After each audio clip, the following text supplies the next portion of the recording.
Good day, everyone. I am your reporter for today, and we are here at chapter 6, which is the ethics. So, ethics is really important when it comes to assessment. So, without further ado, let's begin. Let me give you an overview of this chapter. So, this chapter centers on ethical issues and responsibilities of teachers in the assessment process. So, according to Russell and Irishan 2012, they define assessment as more than just a technical activity. It is a human activity. They explain that assessment has consequences to students and other stakeholders. They also added that teachers' assessment have important long and short-term consequences for students. Thus, teachers had an ethical responsibility to make decisions using the most valid and reliable information. We know that um, validity and reliability are aspects of fairness. So, fairness is an ethical value. So let us verge into the other aspects of fairness. The first example of the aspects of fairness is the student's knowledge of learning targets and assessment. This aspects of fairness, this aspect rather of fairness speaks of transparency.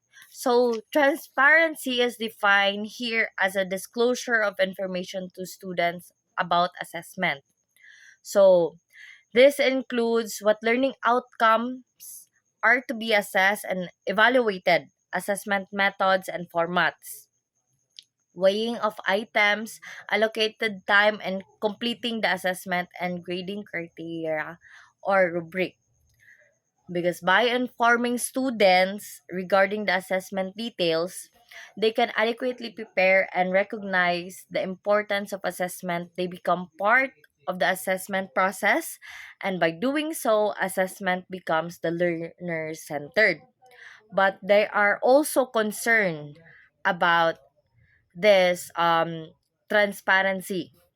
So, examples of this are the uninformed test coverage. The first one is the uninformed test coverage. In regard to written tests, it is important that students know what is included and excluded in the test. Giving them sample questions may help them evaluate their strategies and current levels of understanding. Aside from the content, number two is the absence of the criteria. So, criterias are really important in giving to the students. So, the scoring criteria should be known or made public, especially to the students. Because, as for performance assessment, the criteria should be divulged prior to the assessment to students so that the students will know what the teacher is looking for in the actual performance or the product.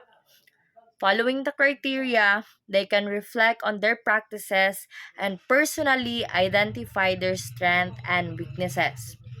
They can also evaluate their work performance and product output and make the necessary improvements before the schedule assessment or the work assessment. So, for the third one, for not providing samples, so it will be an instrument if the teacher can provide a sample of the work done. So by the previous students, so that the students can acknowledge the kind of quality of work the teacher is expecting them, but it is good if originality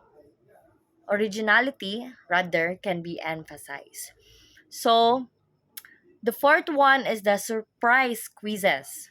So some of the teachers are really defend and rationalize their giving of unannounced assessments. But Graham can support this. That Graham said 1999 says that study revealed that unannounced quizzes raise test scores of mid-range undergraduate students. And majority of students in his sample claim to appreciate the use of these quizzes. Graham also found that unannounced quizzes motivated students to distribute their learning evenly and encourage them to read materials in advance. While unannounced quizzes or surprise quizzes compel students to come to class prepared, there are also disadvantages of this. Why and what is this disadvantages? Um, the possibility of these unannounced quizzes, they can generate anxiety among the students. It stated that unannounced quizzes tend to increase the examination tension and stress and did not offer a fair examination. So lastly, no, is the test taking skills is another concern. The last concern. For instance, some students may be good in answering multiple choices test items than other students. So they may have developed the test taking skills and strategies like reading the direction carefully, previewing the test, answering easy items first, reading the stem and all the options before selecting an answer, marking vital information in the stem, eliminating alternatives, and managing test time effectively. So, to level the playing field, also, all students should be familiar with this strategy before they take the assessment. So it really, yeah, everything is really this student knowledge, learning target assessment is really important, no? Because yun na nga, it gives a disclosure of information to students about the assessment. It is really important that you should connect to your students. So the second aspect of fairness is the opportunity to learn. It provides an adequate time and opportunities for all students to learn. For example, there are really teachers who are forced to give reading assignments because of the short of the read content that has to be covered in addition and to the limited or loss of classroom time because there are a lot of activities that will be happening in a school year. So, may mga time talaga na makukuhanan yung yun na, yung classroom activities or classroom learnings. Then there will be a little time or no instruction that follows. This will be certainly put the students to a disadvantage because they were not given an ample time and resources to sufficiently assimilate the material. They are being they are being penalized for a lack of opportunity.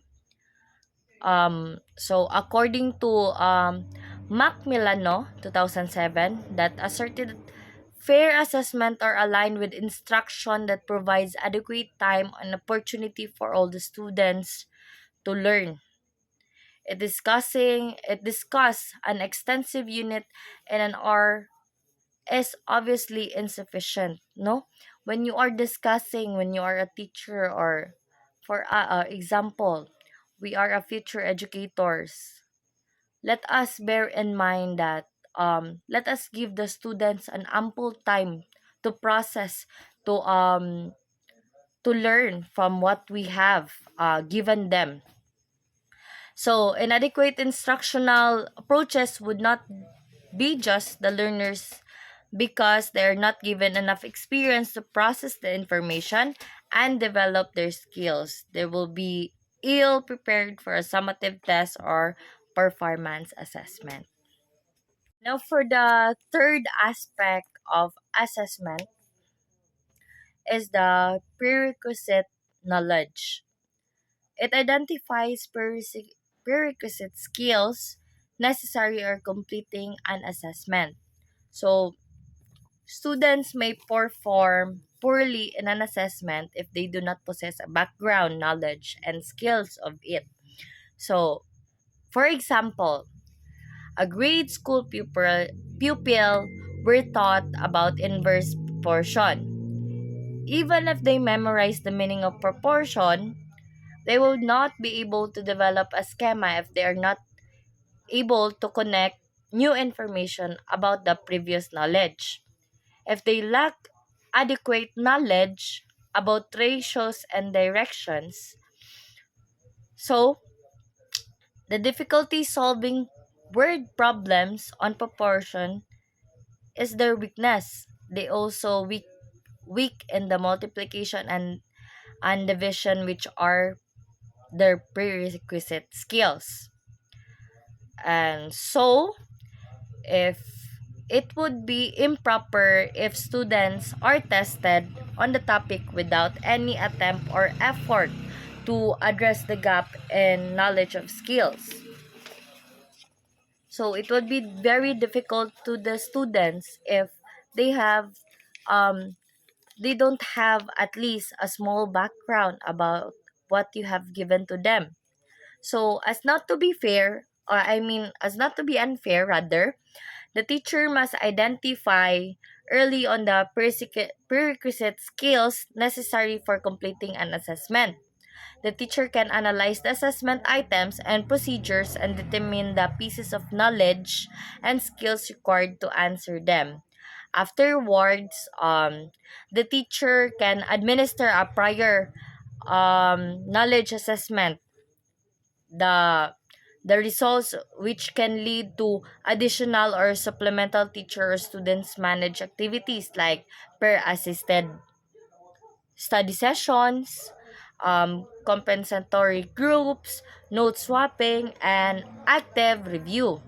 The teacher may also provide clinics or reinforced tutorials to address gaps in students' knowledge and skills. So, as what I've said here, it provides tutorials to address gaps in students' knowledge.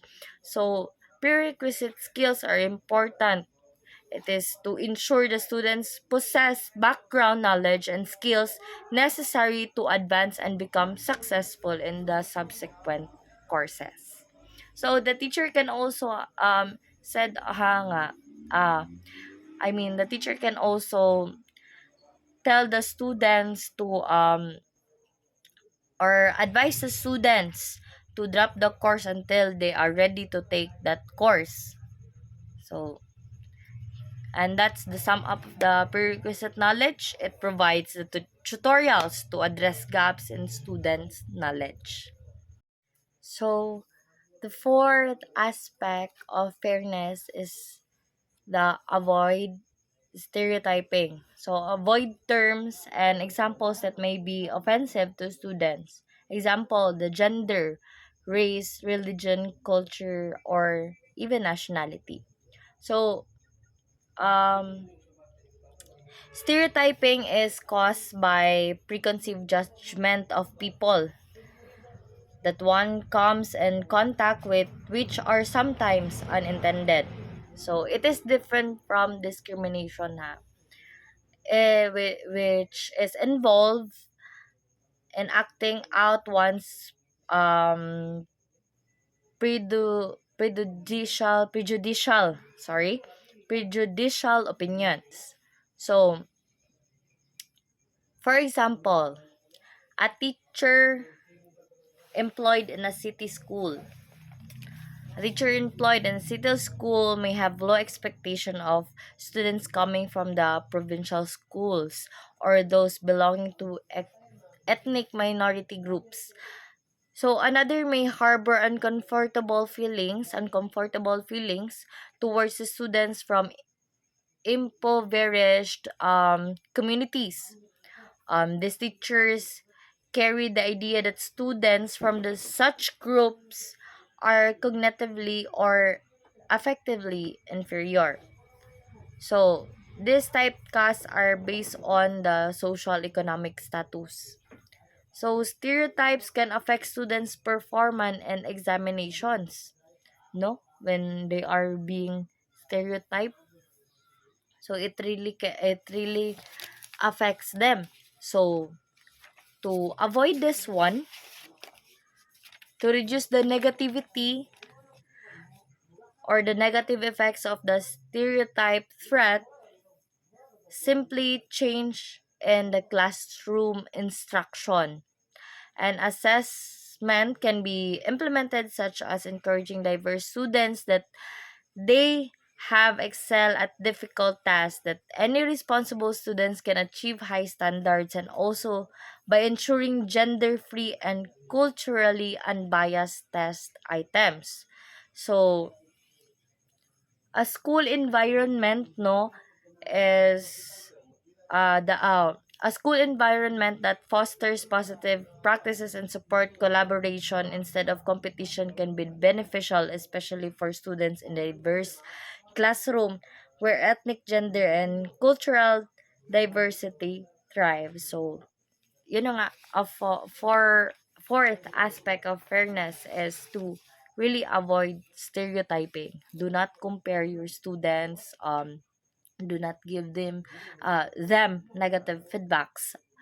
Don't compare their capabilities to others, because different students has different kind of skills, of knowledge, intelligence. So we are already here in the fifth aspect of assessment, no?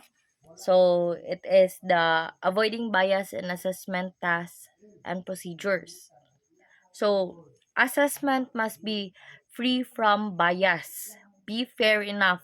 Fairness demands that all learners are given equal chances to do well and get good assessment. So teachers should not be affected by factors that are not part of the assessment criteria. For instance, incorrect and essay, a student's gender, academic status, social economic background, or handwriting should not influence the teacher's judgment or scoring decision.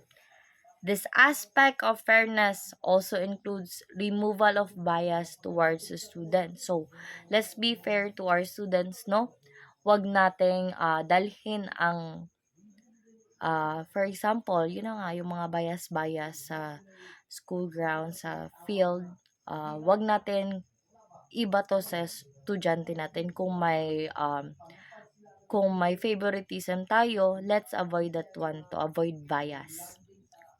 So, there are two types of bias, no? The offensiveness. There are two examples. The offensiveness, which happens if test takers get distressed, upset, or distracted about how an individual or a particular group is portrayed in the test. So, the content of the assessment may have contained slurs or negative stereotypes or of particular ethnic, religious, or any other groups, causing undue resentments or discomfort or embarrassment on some directly affected the students. So, let's avoid offensiveness. So the second one is the unfair penalization, which harms students' performance due to the test content, not because items are offensive, but rather the content caters to some particular groups from the same economic class, race, gender, etc., leaving the other groups at a loss or disadvantage. For example, our reading comprehension has been already given.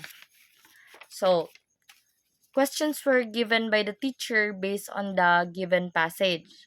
So the passage is about the effects of the K to 12. Will students who are not familiar with the K to 12 basic education framework answers the question accurately? Diba no?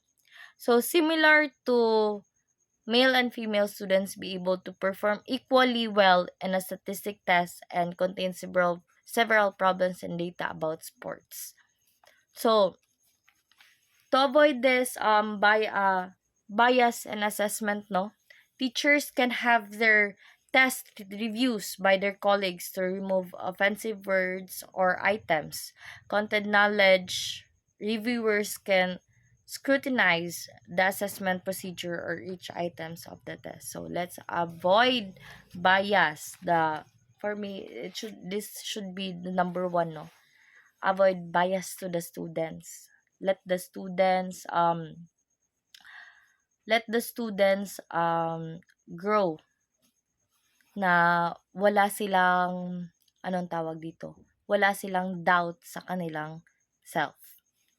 So, that's the aspect number 5. Well, for the last aspect of fairness, it is the accommodating special needs. So, accommodation does not mean giving advantage to students with learning disabilities, but rather allowing them to demonstrate their knowledge on assessments without hindrances from their disabilities. So, for us future educators to ensure the appropriateness of the accommodation supplied, it should take into account of three important elements. So, these are the nature and extent of the learner's disability, the type of format of assessment, and the competency and content being assessed. So, the first one is the nature and extent of the learner's disability. An accommodation is dictated by the type and degree of disability possessed by the learner. A learner with a moderate visual impairment would need a larger print edition of the assessment or special lighting condition.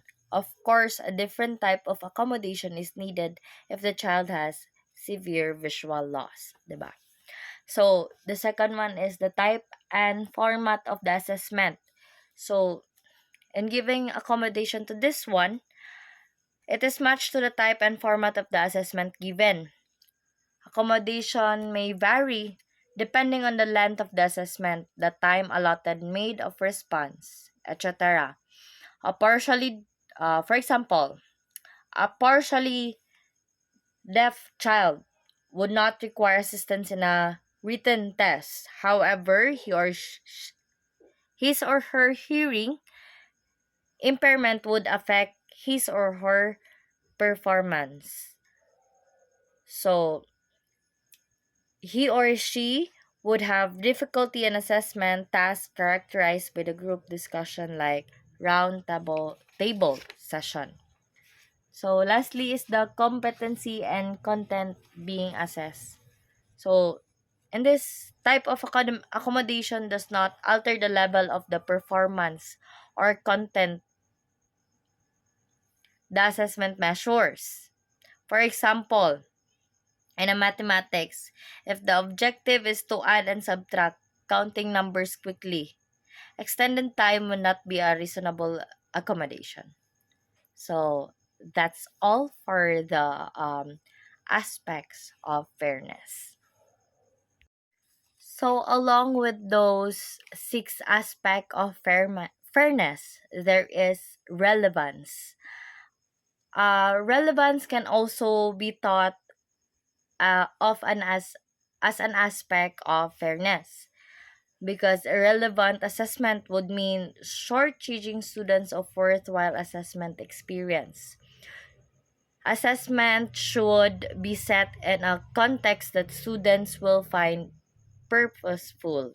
So, there are criteria for achieving quality assessment. So, these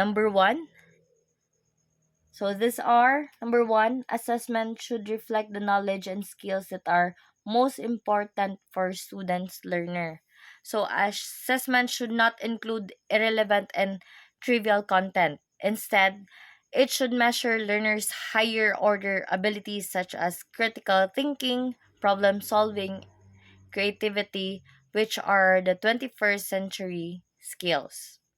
So the second one is the assessment should support every student's opportunity to learn things that are important. So assessment must provide genuine opportunity for students to show what they have learned and encourage reflective thinking. So it should be prompt them to explore what they think is important. So lastly is the assessment should tell teachers and individual students something that they do not already know. They do not already know. So assessment should stretch students' ability, no, and understanding. Assessment tasks should allow them to apply their knowledge in new situations.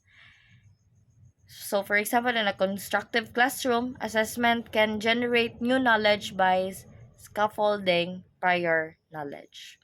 So, that's all for the relevance. Or can also be an aspect of fairness. So, lastly, let's talk about examples of ethical issues. So, let me drop you this question.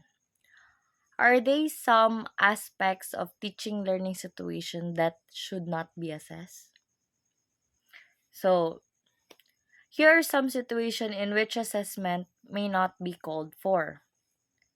Number one, it is asking students on sensitive questions like their sexuality or family problem. Please avoid that one. Number two, using an invalid and unreliable test instruments that may lead to inaccurate and misleading results. Number three, confidentiality of the assessment results. Please avoid that one. Number four, deception in regard to the purpose and use of the assessment. And lastly, temptation to assist students in answering tests or responding to survey. So, it is very clear naman, no, that it is that are the example for this situation which assessment may not be called off. So, in conclusion, no, it is very important for us future educators to have an ethics, moral principles that governs our students' behavior and decision making when we face an ethical dilemma. It is important for us to have this ethics, for us to have a compass to a better judgment so that we can uh have a better judgment, a sound judgment, and we can be sensitive to our students, to the common good. So that's all. Thank you so much for listening, and I hope that you learned something from me today. Thank you so much. Goodbye.